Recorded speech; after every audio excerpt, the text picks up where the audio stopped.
É uma dúvida generalizada essa. Eu acho que o pessoal que segue a linha futurista, pré-milenista e pré-tribulacionista tem menos dúvida em relação a isso do que as outras linhas, do que as outras escolas de pensamento.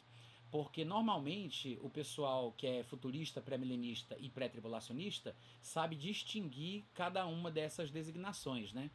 Não mistura Israel com a igreja, não acredita que a igreja substituiu Israel, o que é uma coisa muito comum nos meios alegoristas, como o pessoal pós-tribulacionista, até mesmo os calvinistas, os amilenistas, os pós-milenistas, eles gostam muito de alegorizar a palavra de Deus. E eles não entendem que o princípio primeiro de interpretação das escrituras deve ser a interpretação literal. O texto ele é comunicado de uma forma que faça sentido para a pessoa que o recebe. Então, quem escreve uma carta, ele escreve com o objetivo de ser entendido. Então, o destinatário ele tem que entender os termos que são tratados ali.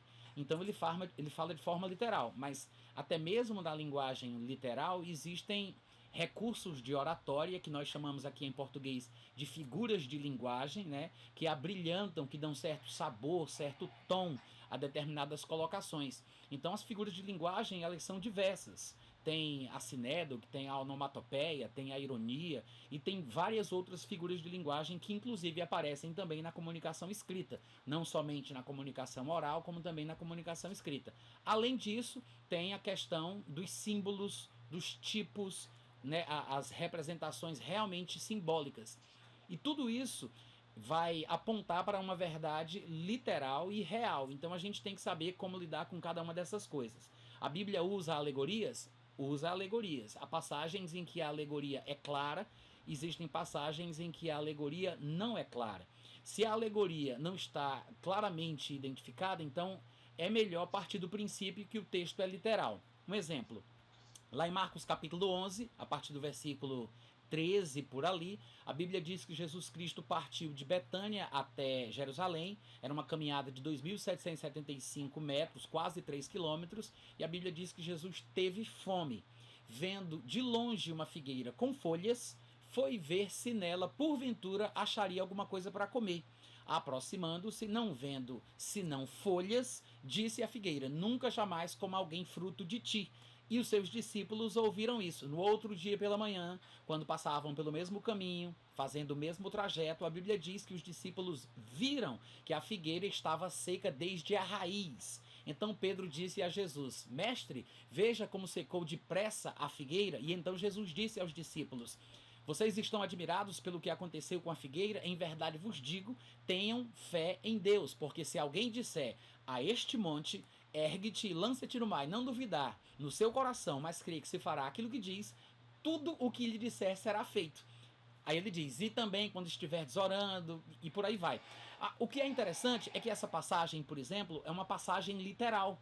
Fala de um acontecimento real. Jesus estava com fome, ele estava fazendo uma viagem com os discípulos a pé. No meio do caminho, ele viu uma figueira com folhas, não dava para ver se tinha figo. Ele se aproximou, quando chegou perto, viu que só tinha folha, amaldiçoou a figueira secou. No outro dia pela manhã, os discípulos admirados falaram do que tinha acontecido, e aí ele ensina que se alguém disser ao monte, ergue-te, lança-te no mar, e não duvidar no coração, mas crer que se fará aquilo que diz, tudo que disser vai ser feito. Isso é uma passagem literal.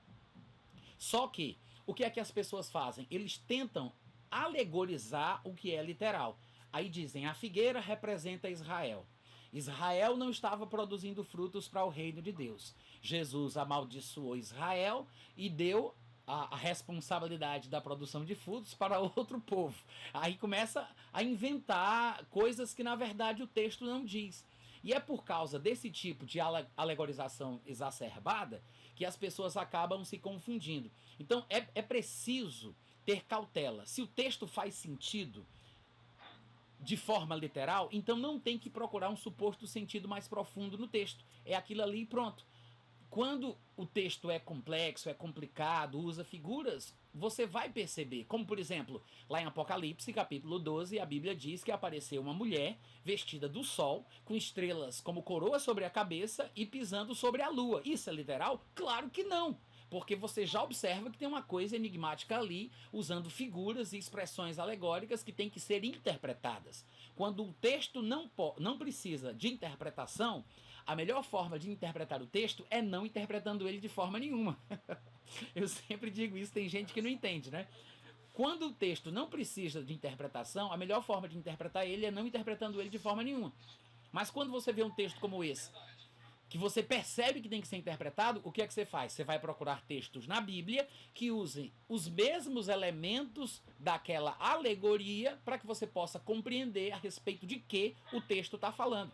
O único lugar na Bíblia que nós encontramos os mesmos elementos daquela visão de Apocalipse 12 é Gênesis capítulo 37, quando José teve um sonho e ele viu a lua, o sol, a lua e as estrelas se curvando diante dele. Quando ele contou o sonho para sua família, eu não sei se era no café da manhã ou no almoço, sei que estava todo mundo lá, Jacó, que era o pai de José, disse: você quer dizer que por causa desse sonho, eu, a tua mãe e os teus irmãos vamos nos prostrar diante de ti? Ou seja, Jacó entendeu o sonho, que era uma referência à nação de Israel, porque falava-se ali do patriarca Jacó e os seus filhos, dos quais surgiriam as 12 tribos de Israel. Então, isso quer dizer que estes elementos que aparecem em Gênesis 37, no sonho de José, fazem referência aos mesmos elementos da visão de João em Apocalipse capítulo 12. Então, é provável, não tem como a gente partir para outra interpretação, é provável que isso signifique que a mulher represente a nação de Israel,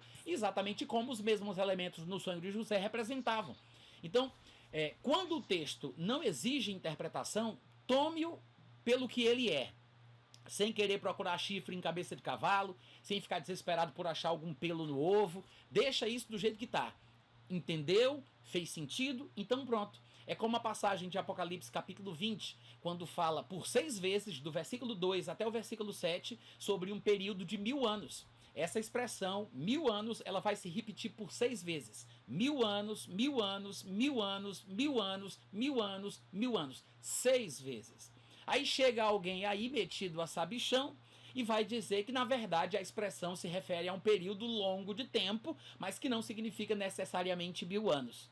Ora, claro que é um período longo de tempo, porque 1000 anos é muito tempo.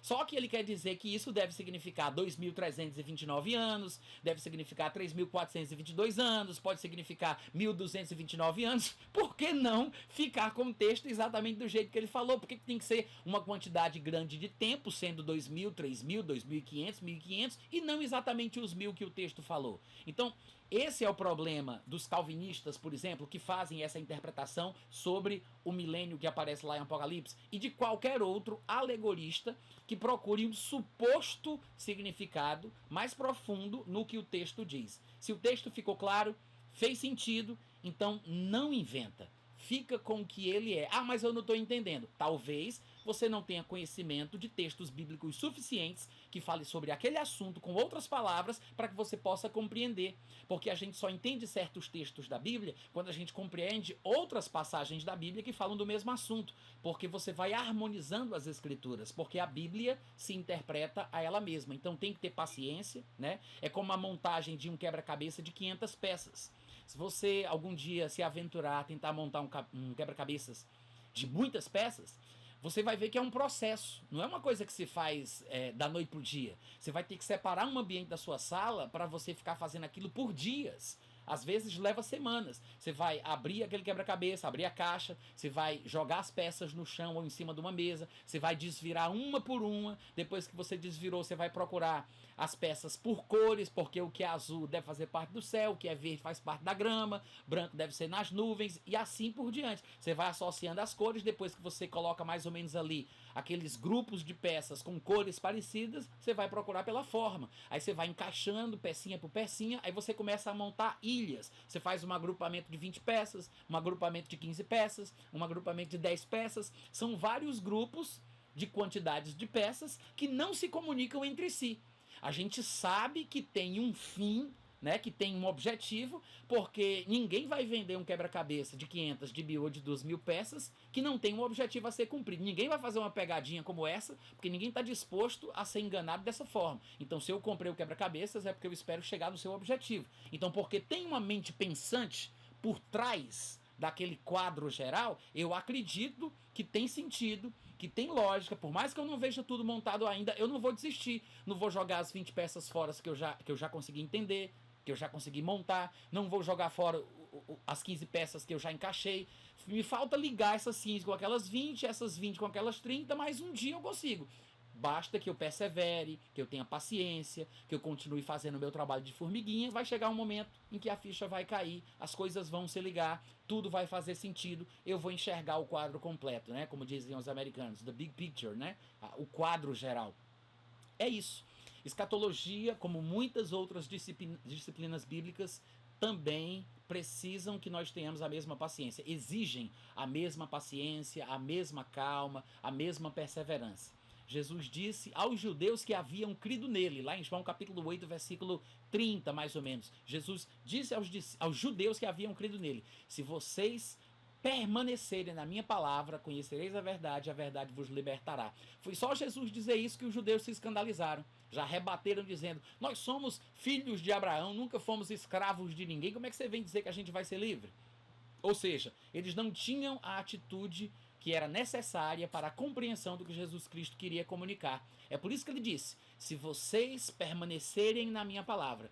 Porque eles tinham crido, mas Jesus não sabia, não podia garantir se eles iriam permanecer. Então ele disse: se vocês permanecerem, eu sei o que acontece. Vocês vão conhecer a verdade, e a verdade conhecida por causa da permanência, por causa da perseverança, por causa da constância no estudo, traz a libertação. Então não é a verdade que liberta por si mesma, é o conhecimento da verdade, que é uma consequência da perseverança, que traz a libertação. Falta isso.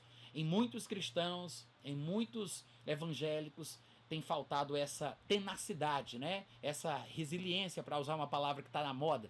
Tem que perseverar, tem que permanecer, tem que continuar, para que o entendimento chegue mais cedo ou mais tarde. É assim que eu penso. Então, sobre Israel, a igreja, e só para concluir, né, já que foi esse o ponto aí que o Reginaldo jogou aqui na mesa, então, Israel, a igreja e os judeus, aliás, Israel, gentios e a igreja.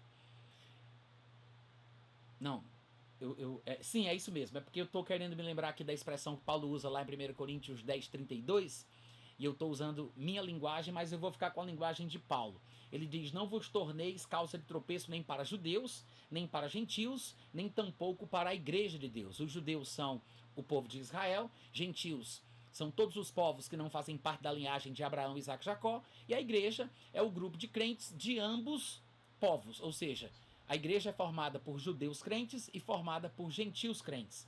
A igreja é formada por crentes, judeus ou gentios, e existe os gentios e os judeus que não são crentes. Então são esses três tipos de povos que existem na Bíblia. A gente não pode misturar uma coisa com a outra, porque senão as passagens do Antigo Testamento que prometem a tribulação ao povo de Israel vão parecer que estão falando sobre o povo da igreja.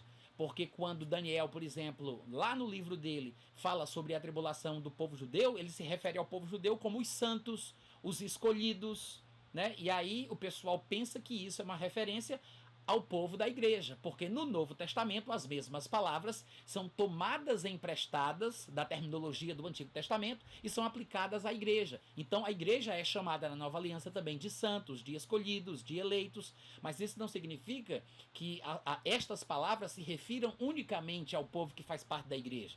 A igreja, ela pega emprestado a terminologia que é usada no Velho Testamento para o povo de Israel. Na verdade, todos nós que somos gentios, que cremos em Jesus, nós somos participantes dos valores espirituais dos judeus, como diz Romanos capítulo 15, versículo 27, porque a salvação vem dos judeus, como disse Jesus lá em João capítulo 4, versículo 22. Mas o que é prometido aos judeus, à nação de Israel, é uma coisa, e o que é prometido à igreja é outra coisa. Então, judeus que se convertem a Cristo fazem parte do grupo cristão. É a primeira identificação de um judeu crente.